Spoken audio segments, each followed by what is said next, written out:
Yeah, we slowly want to get into actual Lagrangian mechanics, but before I'll most probably do that. I start that today, but I feel compelled to do the Brachistochrone problem, right? That's a classic problem, I think, even though by now it's very similar to the problems that you've already done. I think for completeness, or just as a that's because it is like the first problem we should do this. So we have homework 5.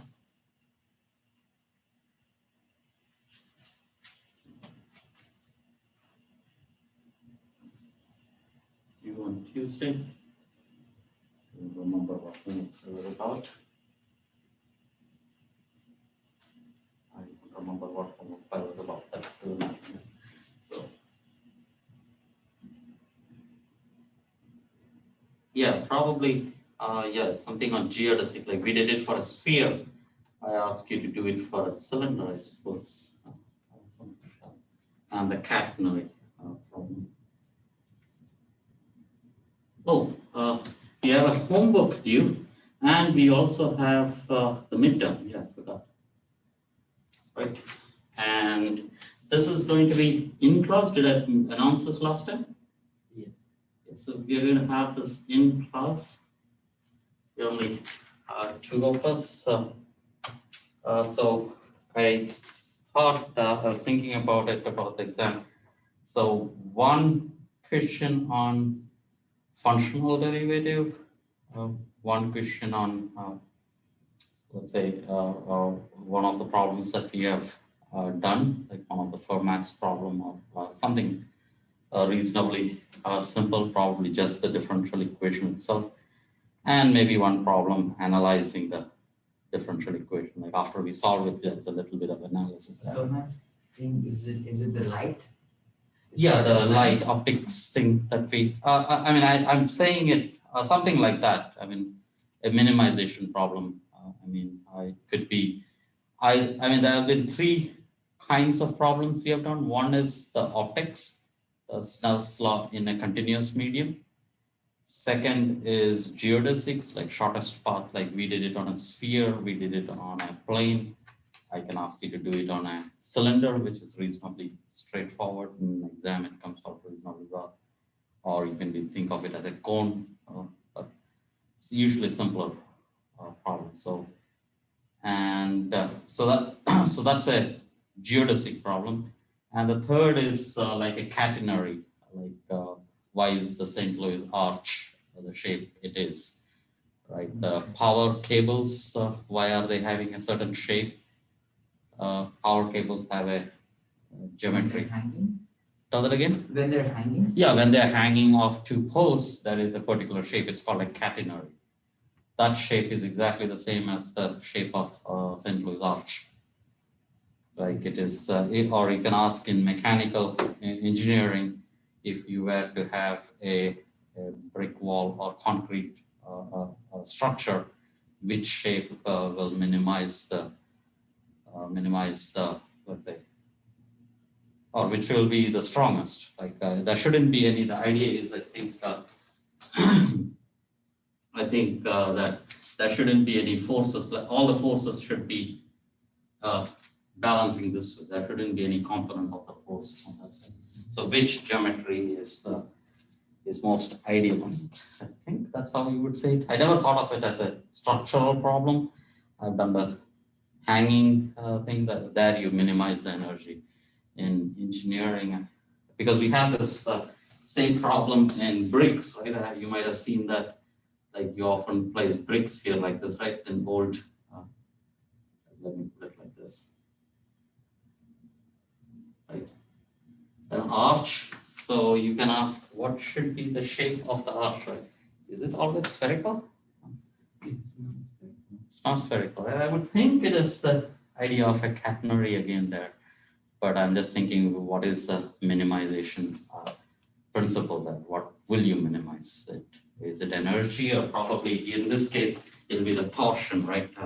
There shouldn't be any force component away from the structure. All should be brick to brick. There shouldn't be any tangential force. The moment that is it, or there shouldn't be any normal force to the surface, because then it will try to budge out. If you have metal, it will just poke out kind of.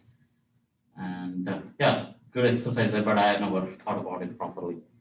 And there are lots of examples like that. For example, I had never worked on these things. Like what is that? What do you call that? In Alaska, you have those small huts. Igloos. Yeah, exactly. Yeah, I didn't get a word. So in Alaska, they make small, using ice, they make this small compartments, and which is very energetically favorable. And apparently the shape of that, if I'm not wrong, has something to do with catenary.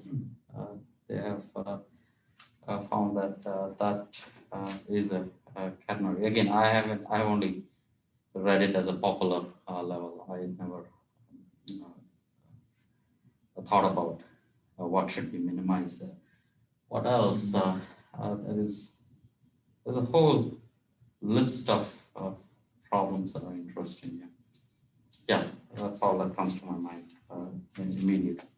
But St. Louis Arch is a good example. But we will, in your homework, you will do the inverse problem or opposite problem where the potential energy is minimum when something is hanging. So that's the system. That's what the system takes. Okay. But today, let's do the Brachistochrone problem, and then we will introduce the Lagrangian. Okay. So I should remember to get the recording straight. Okay. So this is, we started on it last time.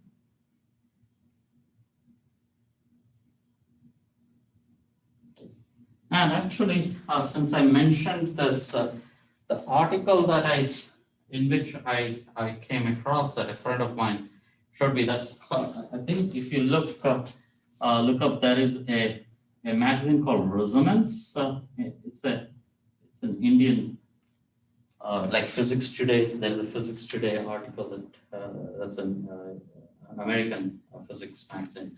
Similar to Resonance is an Indian magazine, and one of those articles had that. So look up Resonance and maybe Brachistochrone.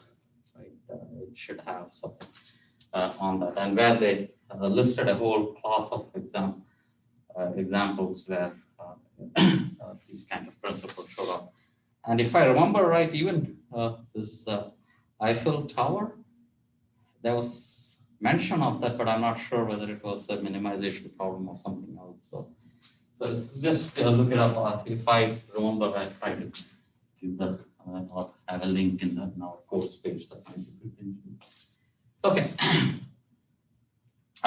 So Brachistochrone, as I said earlier, this was the first problem which was done in the spirit of functional derivative, but at that time the functional derivative idea was not there, but the minimization idea was there. All the ingredients are the same. It's just that functional derivative, the way I have introduced it, makes it a little formal. That's all. Otherwise, the basic idea is exactly the same. Okay, so we say that that is gravity acting downward, and that is a point x1, y1, where a mass starts. Let's say the velocity at x velocity at x1, y1, which is at time t equal to 0, basically, is equal to 0. This v stands for velocity. Okay, so it starts from rest, and we are sufficient, so that is a arbitrary curve here, y as a function of x, and it reaches x2, y2. So those 2 points are fixed, and we are sufficient which curve will take the shortest time to go from the first point x1, y1 to x2, y2 out of all possible curves. Right? Is the question clear? Any comments? Okay. So immediately you think of, and remember this is the x, that's your y.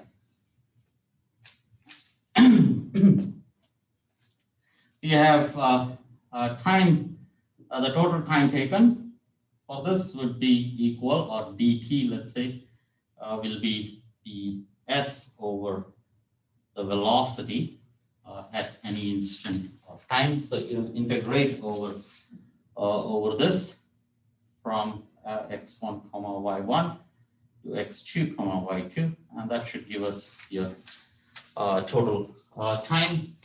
This is a two-dimensional plane, so ds is immediately, we can write it in terms of x. Right? So this is x1 to x2, and dx times 1 plus dy by dx whole square. That's because ds square is equal to dx square plus dy square. And we have velocity also, and we would like to know what's velocity, preferably as a function of x, and if there are other x, then maybe it also depends on dy by dx, right? We don't know. Maybe as of now, I think it's right. I don't know. We'll know it in a second. The velocity at every point on this curve. For that, we invoke the energy conservation. We are saying it's only under gravity. There is no friction.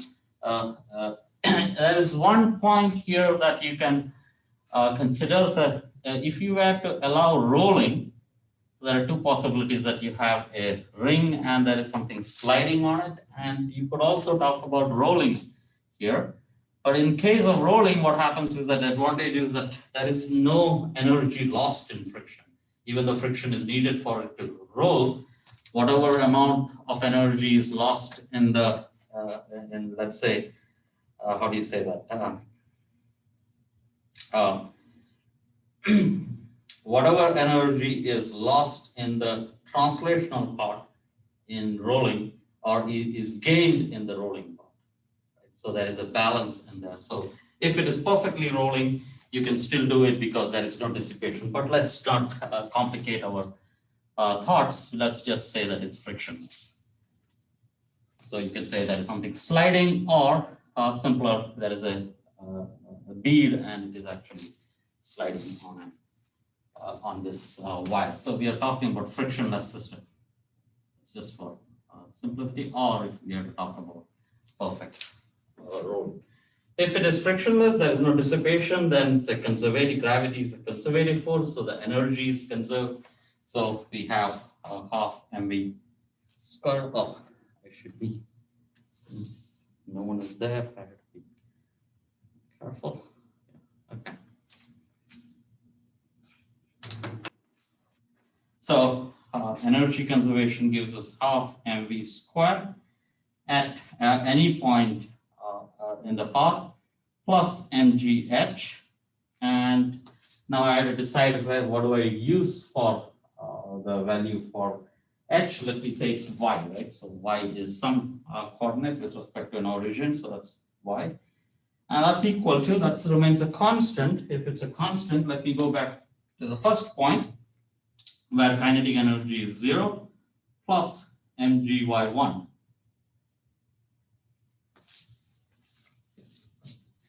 So m cancels out, really, and velocity then is equal to 2 times g y1 minus y, and then the square root.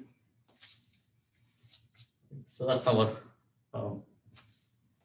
velocity. So our t now as a functional of y, because y could be anything, any part here, that's equal to x1 to x2 dx 1 plus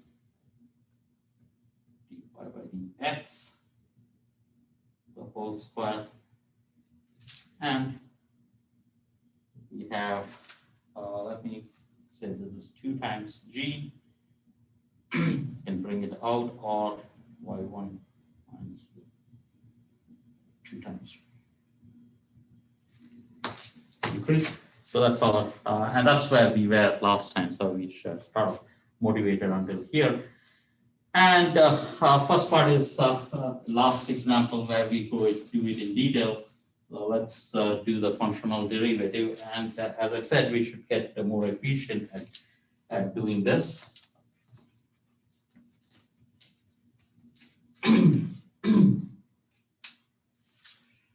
So there are two places where y shows up. That's one place is here, and the second place is in the denominator, right? So notice one of the techniques that I'm going to use is that pretend as if you're doing normal derivative with respect to y, and at the very end stage, leave it with the delta function. So this is equal to, maybe we should change. So this is delta t with respect to y of x will be equal to, so we have x1 to x2. First, differentiate the top like we do a normal derivative. So this is equal to, so this is 1 by 2, right? So let me write the denominator as it is, 1 plus 2g y1 minus y, and the numerator, there is a y in there, so that's 1 by 2 times square root of 1 plus dy by dx squared, and then differentiate whatever is there in there. So that's 2 times dy by dx. And at the final point, I would say, oh, that's my derivative y, but there, instead of the derivative, I'll simply write a delta function. X minus, oh, I should write all the primes, right? Primes, this prime, prime. Is that clear what I did, roughly? The way I operate, like I pretended as if I was doing normal derivative, and at the very end stage, I put it in delta function, and the last chain rule, if you want. So that's a methodology or a pattern that you see. But that's only one term, right? That's differentiating this. That could be, we could put that whole thing in the denominator. So you differentiate this. There's a second piece in there, and that is minus of square root of 1 plus, what is this, dy by dx, the whole square, 2g, so that's, what is this, help here, square root of 2g, then I have 1 by 2, so that's minus 1 by 2, I already did the minus 1 by 2, and then make it 3 by 2, I suppose, correct? y1 minus y, the whole square, no, 3 by 2.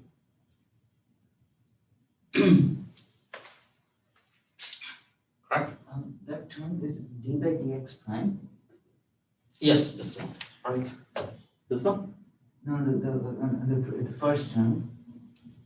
Yeah. They're all x prime? Oh, okay. Oh, because the integral is x prime. Yeah, okay. Like, so somewhere here I switched. Right, over there you had a delta y of x. X, right. yes. So that's small. Yeah. Is that clear? Right, yeah.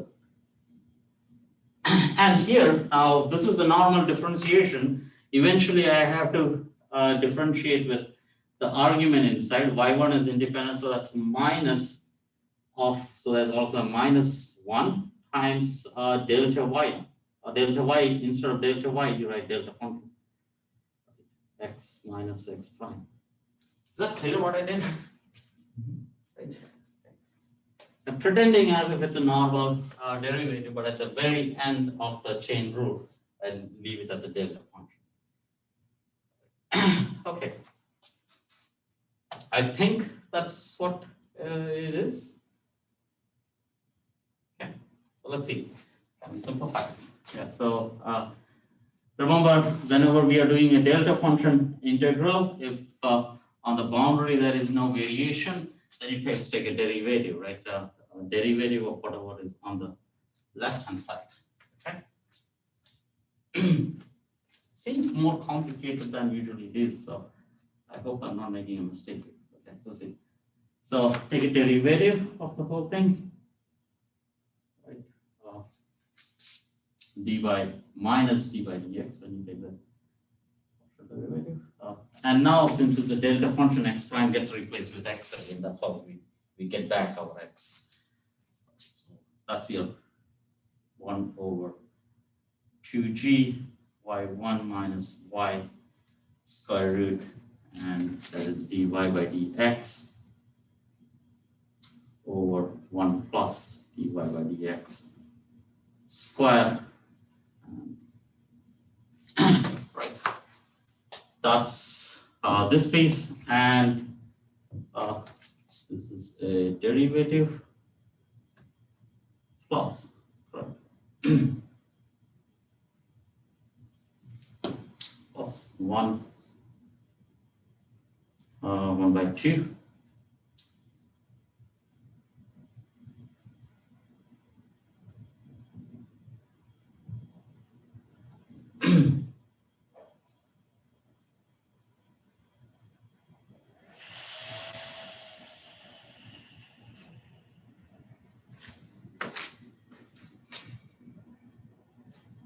okay, and I want to check this.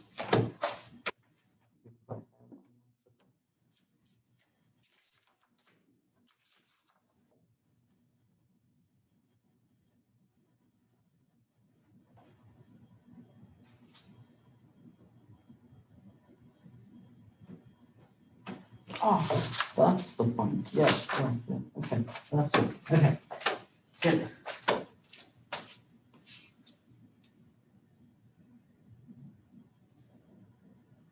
Yeah, so notice that, sometime back, I think, Ken, you also asked me this.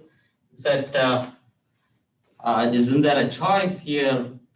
What makes, so here there was x1, y1 to x2, y2, we are going in a plane, right? There is all this freedom, why dx, why not dy? Is there any difference in that? It's very natural to do dx, right? We always do that. But we pay a price there, in the sense that here, when I'm doing this, I'm actually having to do this as a functional, right? So this is perfectly fine, but we went in a complicated way, and often we might not even be able to do it. Okay, so I'm going to go back and trace back my steps. So actually, that raises a question, and I don't want to attempt it here right away. What if we go this path? Right? This is a differential equation right now, right? I just have to set that equal to 0. Right? So this is a more challenging quiz, like so often I put this quiz, right? Can we complete this? Again, don't spend too much time on this, but it's a good challenge that can we complete this? I have not spent too much time on it. Can we complete this? I have a question. Yes.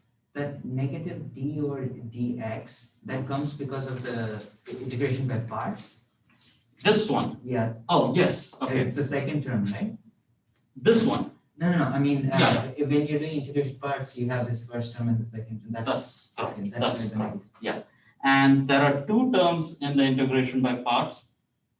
The boundary term goes to 0 because we are saying that there is no variation in the boundary. Ah, yeah.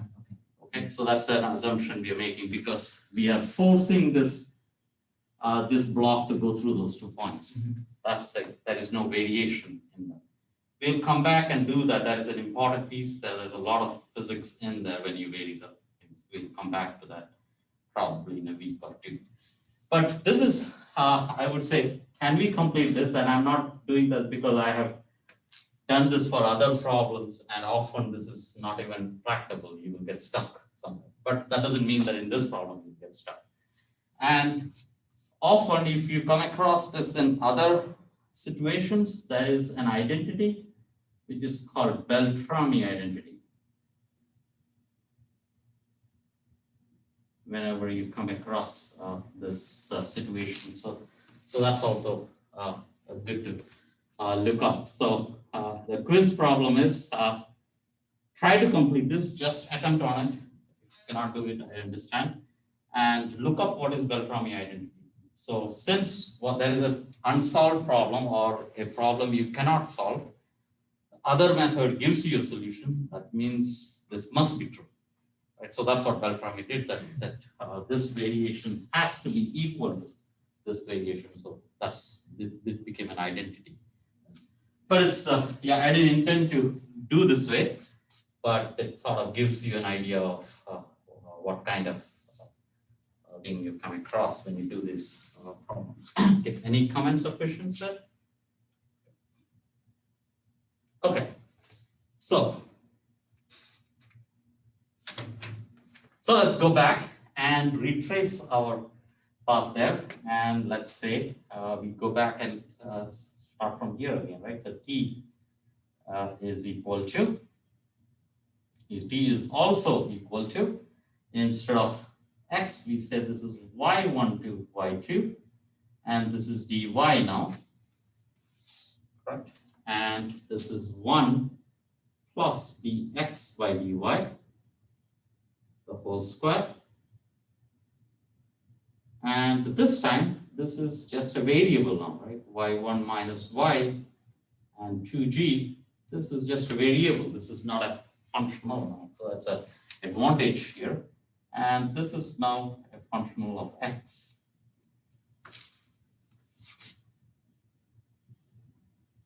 Is that clear? And the advantage again is that when I'm doing the variation, I have to do the variation only for x. Now, y is a variable. Right. Okay, so if that's the case, let's do this again. So dt of x over delta of x of y. So the moment I say x of y, I should make everything else prime. So this is prime, prime, prime. Now the variation is only in this. So there's only one piece.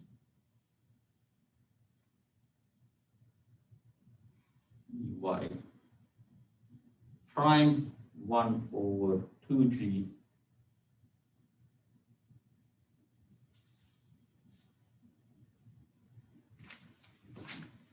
take the derivative, so it is 1 by 2. This goes in the denominator, so that's 1 plus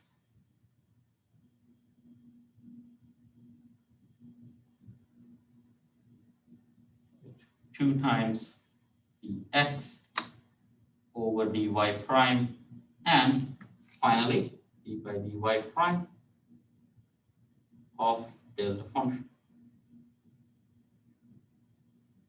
Is that clear? There's only one differentiation here, there were two pieces. Okay.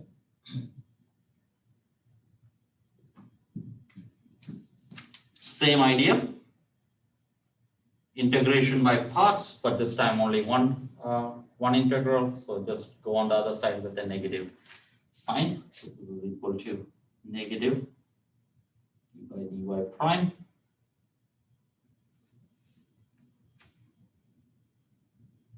and this whole thing. So this is 1 over 2g. That's not y prime, now it's y, because they replace y with y prime. And this is d of x over dy.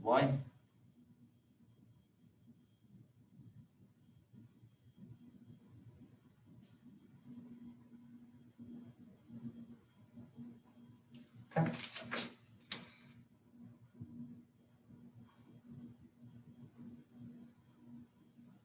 Okay, good. I think that could have been a confusion, but I think it's a good confusion there.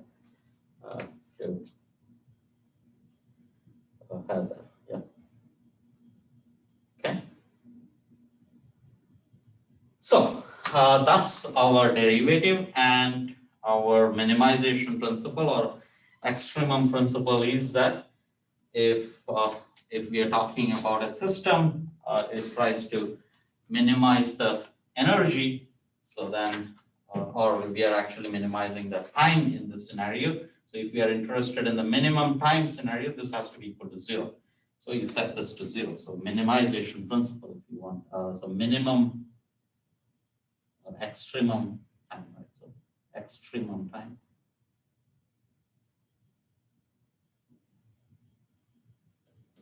implies that t is equal to 0. And the moment you set that to 0, since it's a derivative, that becomes a constant. So that gives you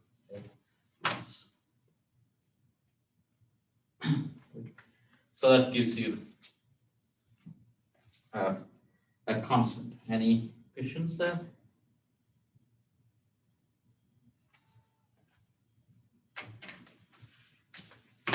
Okay, so our equation becomes 1 over 2g of y1 minus y square root, and that is a derivative dx over dy, and there is 1 plus x over dy whole square. The whole thing is a constant. Now, what's a constant? I try to put. Notice that what is the dimension here? This is this denominator is dimensionless in the second piece. Numerator is dimensionless, so it is 2 times g times y1 over y. So let's have this quantity as we'll write exactly this, right? So we'll say 2 times g times let's say r. Let's say a. So some constant a, and we will see what that constant is. Hopefully, there's some interpretation in there. In the end, it will show. So clearly, 2g times also we absorb that into the constant and square this immediately. So we have dx by dy square is equal. We take it to the left, the right hand side, 1 plus dx by dy squared times y1 minus y over a squared. Perfect. Put this all together. Remember, a is an integration constant. First case, that's coming on the constant. Take this to the left hand side. Of this way, right? So this is dx by dy, the whole square, if you want, is equal to 1 or y1 minus y over a the whole square divided by 1 minus this.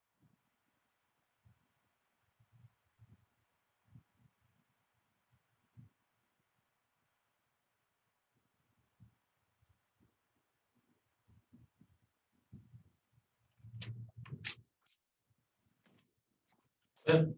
And then we take a square. Take a square root.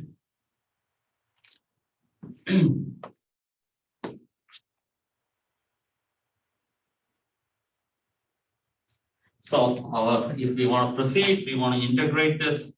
So this is dx is equal to dy y1 minus so this is y1 minus y over a times y divided by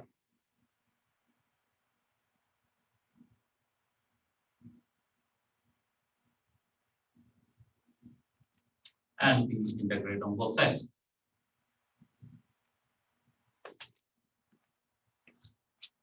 So that's what it should be.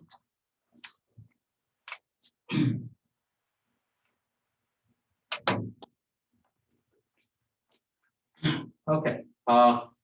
What can we substitute in these kind of situations? Usually sine 1 minus something, right? So sine seems to be a substitution that we can try. So let's do y1 minus y over a is equal to sine theta. Or sine theta also. So let's do sine theta because I would like it to come in the right way. So give me a second. Y1 minus y should be cosine or something. Yeah. 1 minus 1. Oops.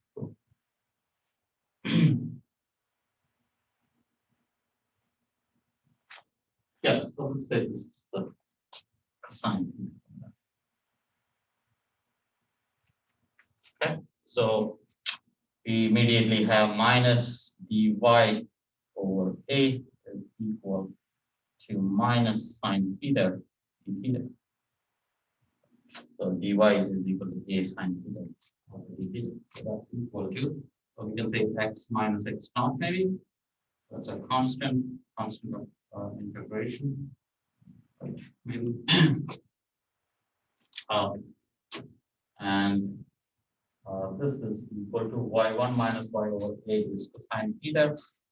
dy is a sine theta d theta divided by 1 minus cosine square theta.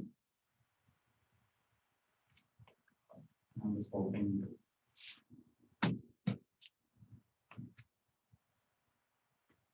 And it's an indefinite integral, and that's okay because whatever is a constant you're missing is absorbed in this x naught, which we will try to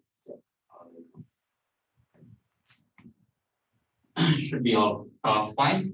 So sine theta cancels out 1 minus cosine square theta. That part integral is cosine theta d theta, and that's doable. So that's a sine theta.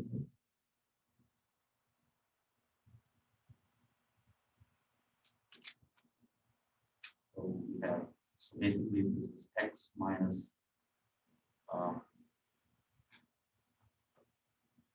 x naught over a sine theta. And what is sine theta? Sine theta is 1 minus cosine square theta. So that's equal to 1 minus cosine square theta. We want it back in our old variables, right? And that's gives us x minus x naught over a is equal to 1 minus cosine theta is y1 minus y over a the whole square. Square root.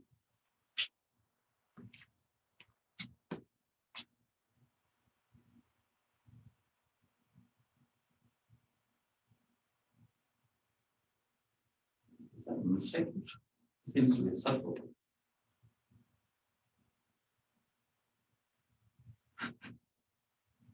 Did I miss anything?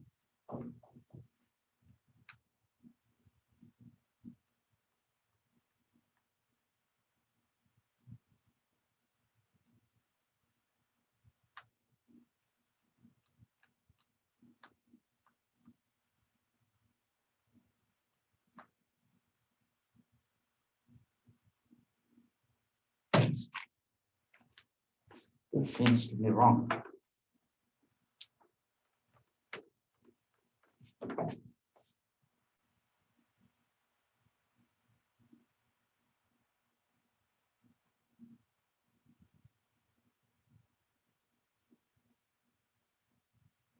Yeah, what is wrong?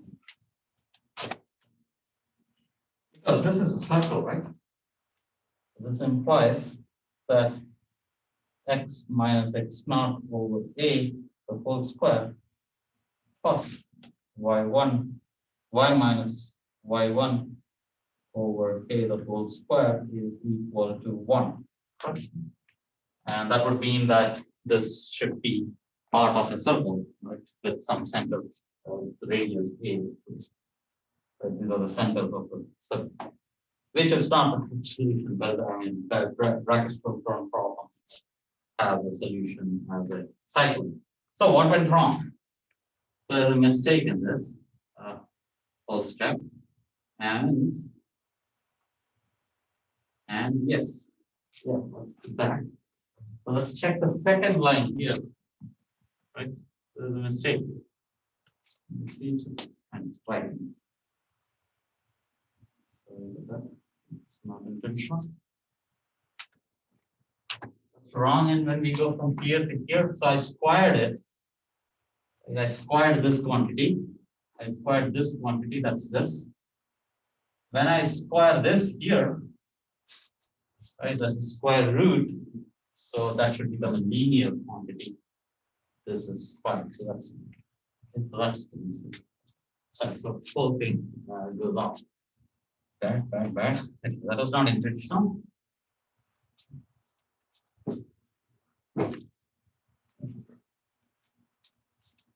Sorry for that. Okay. So that's where it's gone. Okay, that changes everything. Actually, the steps very roughly probably go the same. Okay. So this is now again do the same idea. So let's solve for dx by dy squared plus 1 minus that will be 1 minus this quantity, and when I take it to square root, so this is y1 minus y over a divided by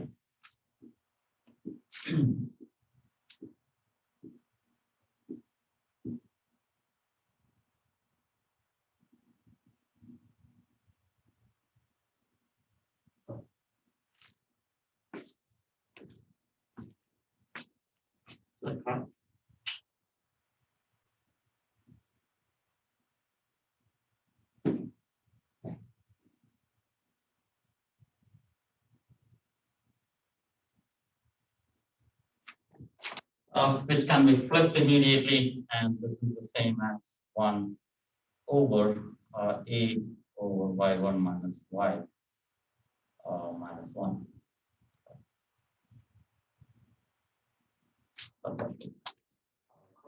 So this is equal to dx.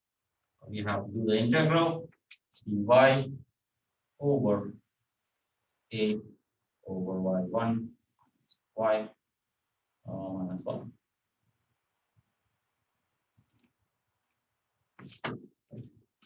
So I think that's correct. This one, let me make sure. So it's yeah, I think that's correct. Yeah, that's what I have in here. Yeah. Okay, so how do we proceed to do this? Let's use the same idea as we had earlier, that if we have this somehow, if this can be brought up down here, especially in the form of a square, then probably we can substitute sign here, right? So, or any other substitution that helps us do this integral. Right? That's what we want to do, and let's see.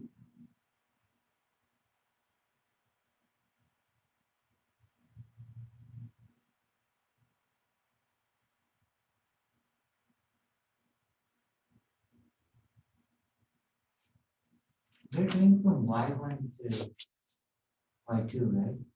Yes, y1 to y2. Yeah, so if you want, you can do the same thing here also. You can either put a constant there or you say y1. Then you have to say that this is going from x1 to x2. Is that the one? No, I was just thinking since it was in the denominator, but it's in the denominator of the denominator, so it won't matter. Yeah, it should not, I think. And so what I, at least what I was saying, so you have to follow all these things instead. You say that this is an indefinite integral.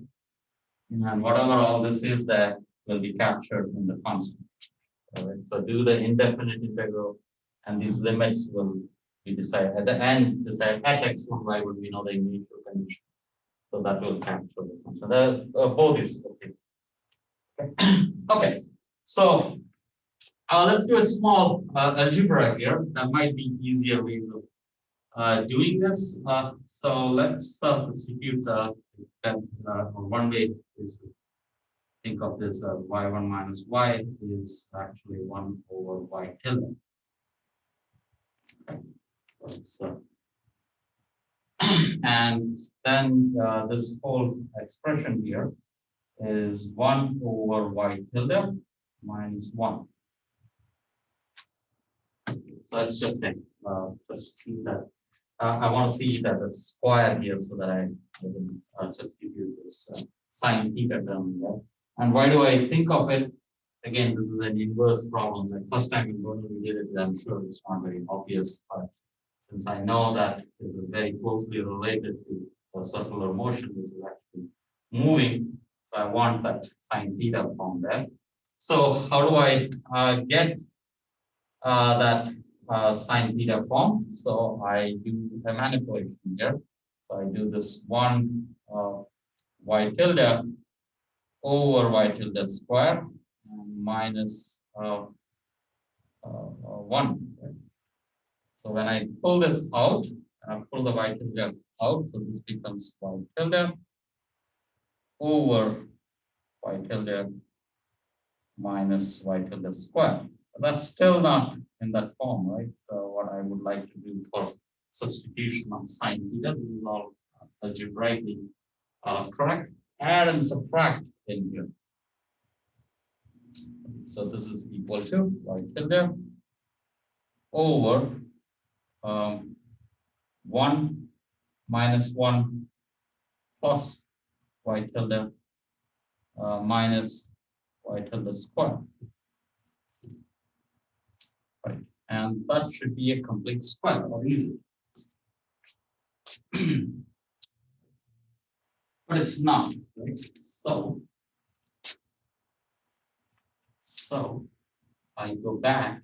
So this, I would like to see this as a complete square so that I can do this as an actual square quantity. So what do I do here is that I substitute this not in this form, as a, right? So let me write a as 2 times r, so that this piece here will become 2 times r, and that will lead us as that. So that's the basic idea I want to keep in mind. And let's go back and do that once more. Do actual substitutions in there. Okay, so what am I substituting? First, let me put a to be equal to 2 times r. So that x minus the constant, that's called x naught, that's equal to integral of dy over, this is 2 times r, and I want to say r over, or other way, y1 minus y over r is equal to y tilde. Okay, so this is just a, and this was a learning exercise. At this point, I'm doing the actual one, which is slightly different, which is off by a factor of 2. Why do I want that 2? Because I want a 2 showing up here, so that there's the completeness in them. So this is equal to 2 over y tilde minus 1. Again, hopefully this is not confusing. This was just, this is not the same substitution I'm doing there. Okay, so that's equal to dy, yeah, still dy, right? Or maybe substitute here, right? So this is minus dy over r, so this is r times dy tilde. So make that substitution right away. So that's minus of dy tilde or r times. That should be okay, I suppose. So 2 times y tilde, now do this trick, help here. So this is 2 times y tilde square minus y tilde square. That's equal to minus of r y tilde dy tilde, and now I'll do the same substitution, 1 minus 1 plus 2y tilde. With me?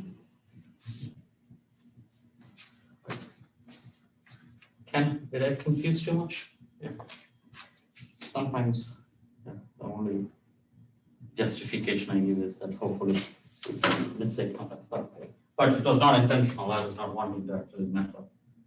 Okay, so this is equal to minus r integral of y tilde dy tilde over 1 minus of 1 minus y tilde square. Just a small change, but actually changes everything. This one is the only difference here, right? Earlier it was coming as y tilde square, and that's so it is slightly off from that circle that we earlier had. But what is that offness? That is exactly what a cycloid is. It is very much a circle, but it's a moving circle. Right? So, so now we substitute 1 minus y tilde is equal to cosine theta. So minus y tilde is equal to minus sine theta theta. The rest everything remains the same. So that's minus r times y tilde is 1 minus cosine theta. So this is 1 minus cosine theta times, earlier remember this was just cosine theta that showed up. So now it's 1 minus cosine theta, no, 1 plus cosine theta, sorry, correct? 1 plus, no, 1 minus, no, this is okay. 1 minus, and dy tilde is sine theta d theta,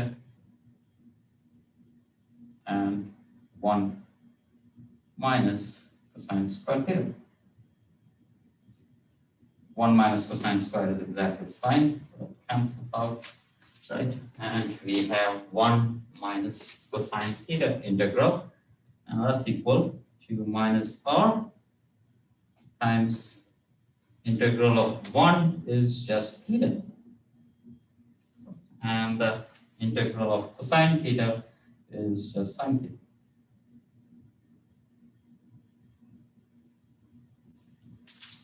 And plus a constant which we absorb in here.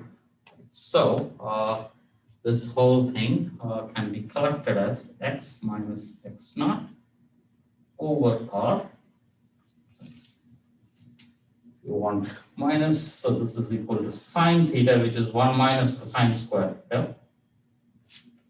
This is 1 minus cosine square theta minus of theta. But cosine square theta is 1 minus y tilde, so I will get back all my coordinates back. So this is equal to 1 minus of y tilde, no, sine theta was what? 1 minus y tilde. Oh, here, that's 1 minus 1 minus y tilde square. Oh, yeah, I think it's okay, right? Minus 1 minus theta, and this is the same as 1 minus y tilde, right? 1 minus y tilde was, yeah. I think again we have to undo this. Yeah. So let me keep it as it is and undo this in the following way.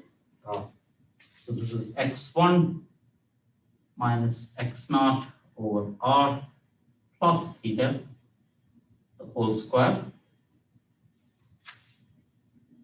is equal to, when I square this again, so notice 1 minus 1 cancels out, right? And that is a 2y. Negative y to the square. Yeah, negative y tilde square, which will come on the left hand side. Plus 2y. 2y. What is the 2y then?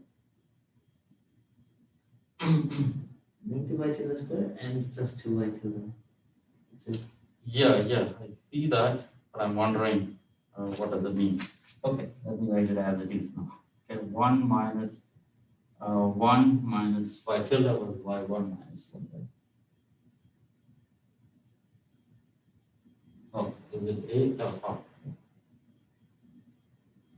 Correct? Yeah, maybe I don't want to square it that way. Yeah, let it stay as it is. Okay. Better, hopefully. Yeah, so now we want to interpret what does this mean, correct? What is this function equal to?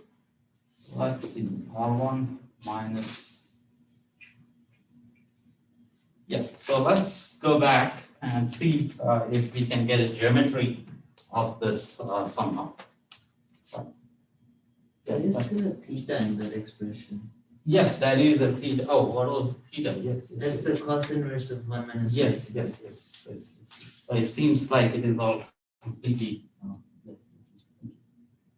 x minus x naught over r plus theta was cosine inverse. Right? So we would like to do this as 1 minus y tilde. I think that's the whole point that you want to disturb. You don't want to disturb that. So this is y1 helps better. Yeah. So it seems like a very convoluted expression, but it has a very simple geometric interpretation now, and that's why I think the theta probably will have a meaning at this point. So this is, remember, this is theta.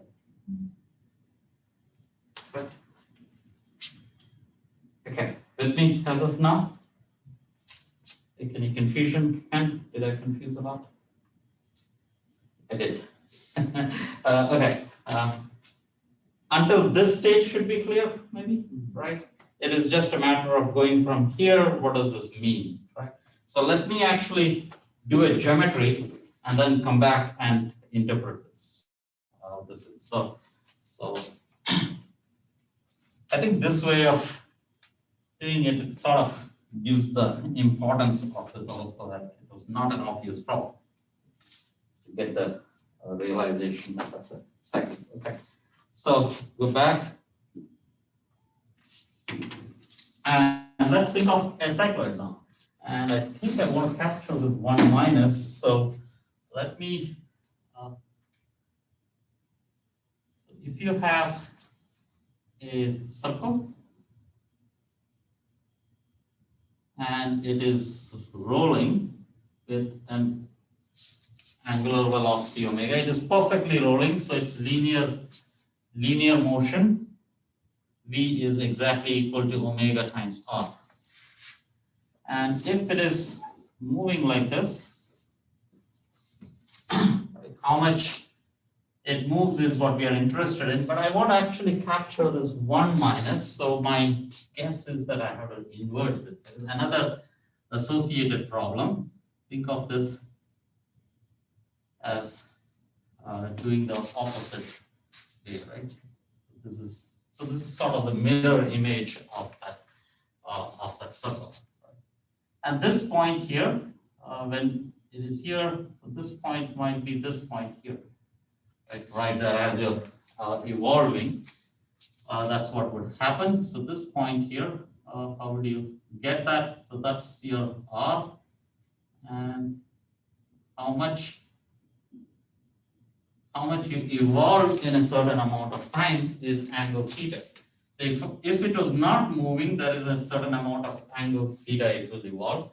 But if actually theta is going with some linear velocity, theta would be equal to omega times t. Right?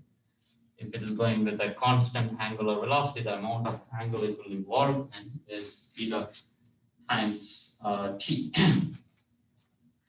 So a point going in a circle would be x square. So think of this as x square plus y square is equal to r square, right?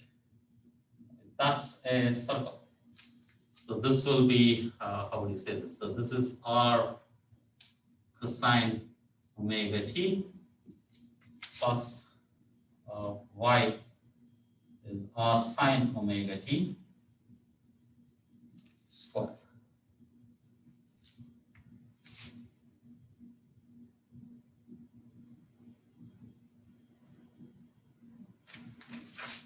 That's a circle. If this is if this was static here and going in a circle, not moving forward. But now I want to make it move forward. What will I do? Its center is now changing. And first of all, that's down the point. This is now r minus, right? So where is its center? So this is plus r. Right, center is minus r, so minus of minus r, so it becomes r plus r. So that's it. So y is shifted. But now I want to make the center move. Right? Center is moving with constant velocity. So I'll make the center move. So it is minus of how much is it moving? It is moving omega rt, right? Because velocity times t, so omega rt, r times omega t.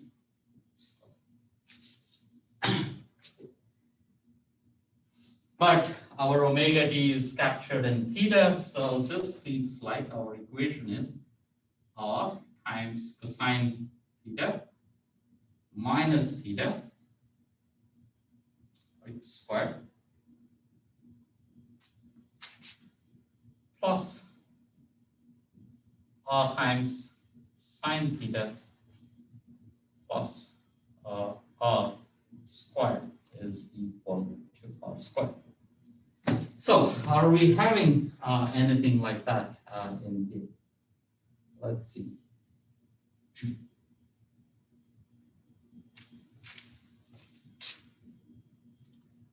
So this is like we could have got the sine theta by substituting differently. So let's put this on the other side, right?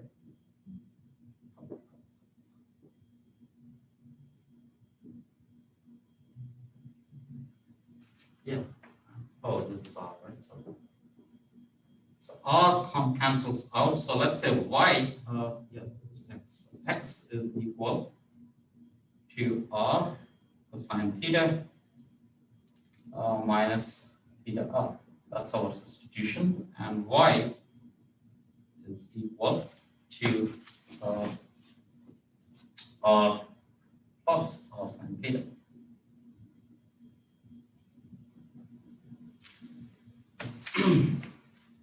This is your y here, and let me say in the initial point this is x1 y1,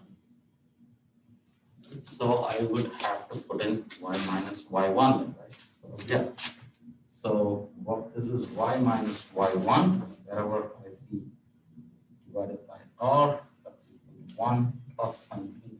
Is this anywhere related there? 1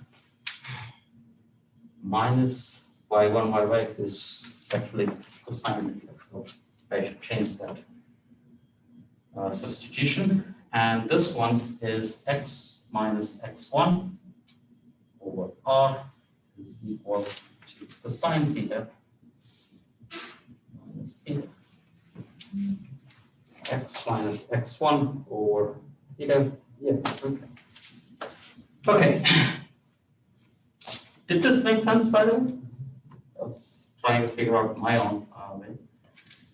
This is our equation for a cycloid until here, and this was also just immediately coming in. I identified this to be x and this to be y, and then replaced x with x minus x1, so that it is with respect to another point relative to something. Okay. But keeping that in mind, I want to go back and change this a little. I want to change the substitution from cosine to sine theta. Right? So let's go back in here. Right? So this was down there. So if you allow me to.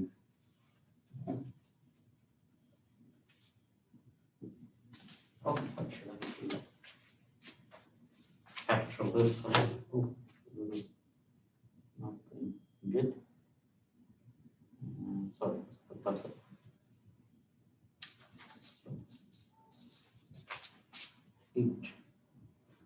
Okay.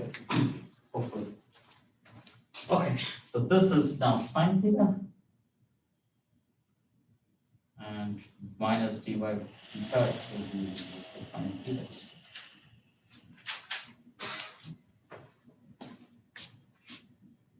Too much of changes.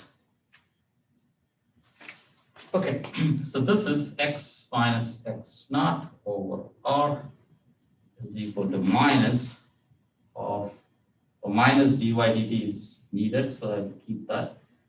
And integral of y tilde is 1 minus sine theta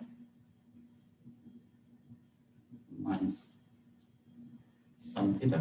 Hopefully this works. 1 minus sine theta dy tilde, or minus dy tilde is cosine theta d theta. And this is 1 minus sine squared. Okay. This is the same. So this is now theta minus integral of sine theta is minus cosine theta. So it's plus cosine. Okay, so hopefully, so with the substitution, what I have is, yeah. Oh, I missed a sign again.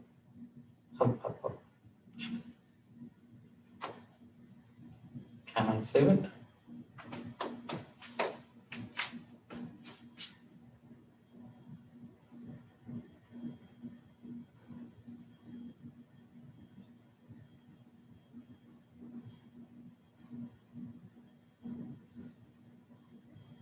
Yes, I can save it. I will change my substitution. That's what I substituted, right? So I'll substitute this as 1 minus, has to be minus sine theta. Once more. Once more. Okay, so this is minus dy tilde is equal to minus cosine theta theta. Right. So kept this intact. Now proceed again. X minus x naught over r is equal to minus of integral of y tilde is 1 plus sine theta. dy tilde is cosine theta d theta. And this is 1 minus of squared, so it doesn't matter. So it is minus sine theta squared. Okay.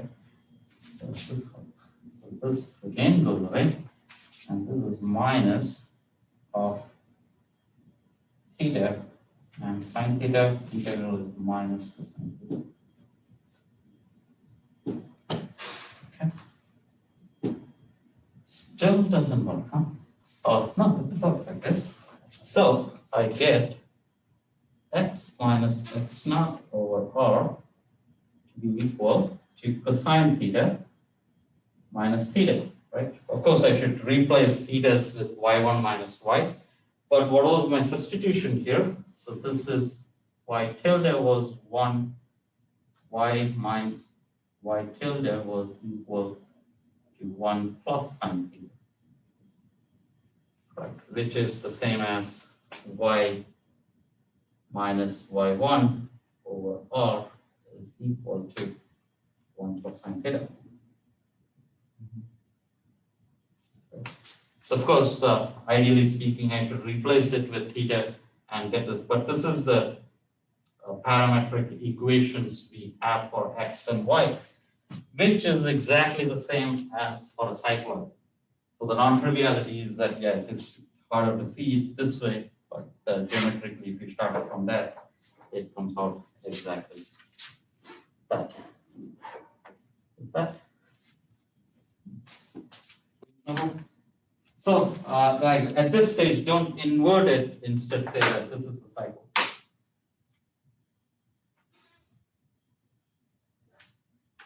Parametric equations for the cycle.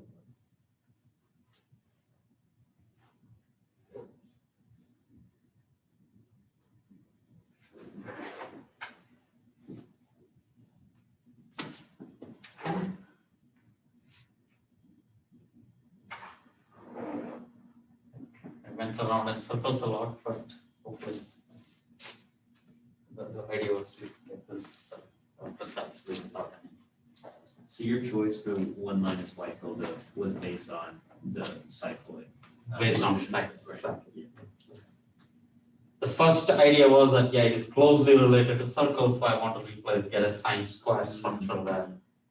And that led to theta. But then I was thinking, first time when I did it, I thought I would get it right there itself. But then, yeah, I should have known that cycloid equations are not very easily written in x and y coordinates. Right? These are best written in parametric equations. Like in terms of theta, they're very neat and simple geometry. But if you if you try to eliminate theta, it's messy. Right? That's what we got there, cosine inverse or something. It's not decent. This way it looks very simple because of that square. So now you go from here to here, and then you get the circle equation, and then you know that, oh, it is a circle one. So yeah, first time when you do this, I'm sure they must have struggled, like even after hundreds of years, I'm struggling. So,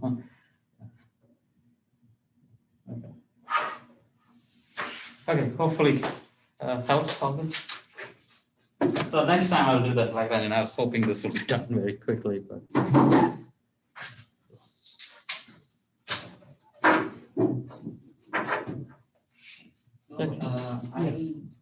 I submitted the midterm on. Yes, I did.